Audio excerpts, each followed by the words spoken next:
ඔන්න යාළුවනේ දියතලාව පැත්තට එනවා නම් හරිම ලස්සන තැනක් තියෙනවා. අපිත් අපතොලේ දියතලාව දවස් දෙකකට ඇවිදින්න ගියපු වෙලේ තමයි මෙතන හම්බ වුණේ. මෙතන බාබකියු එකක් එම දාගෙන ලස්සන view එකක් තියෙනවා. වටේ පරිසරයත් හරිම සුන්දරයි. මේ අපේ නවතම්පලේ කාමර මේ සාලේ අපි උයා පියාගෙන තමයි කෑවේ. හරිම ලස්සන කුස්සියක් තියෙනවා නේ. පිරිසිදුයි.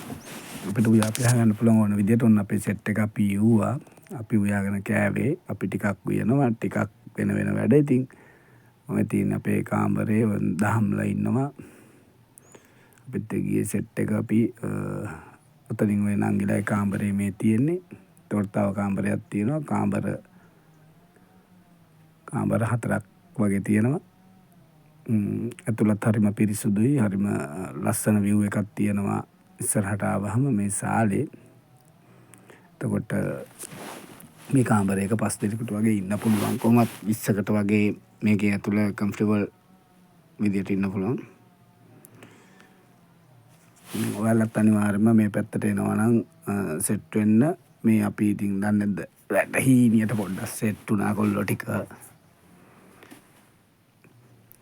අපි ඊට පස්සේ අපි කෑම උයාගෙන කෑවේ. මොකද අපිට රසට කන්න ඕනි වුණා. අපේ ඔය නංගිලා ටික තමයි ඉව්වේ කෑම. අපි ඉතින් උදව් කරා උයන්න යාලට. මේකේ ඕනර්ගේ නම්බරේ මේ දාලා තිනවා. ඔයාලත් ඒ පැත්තට යනවා නම් අනිවාර්යයෙන්ම කතා කරලා ඒ පැත්තට යන්න. හරිම ලස්සන තැනක්. ගිහිල්ලාම බලන්න. ඒ තියෙන සුන්දරත්වය, එතන තියෙන නිදහස වෙන කොහෙවත්ම හම්බෙන්නේ නැහැ. ඒ පැත්තට තියෙනවා.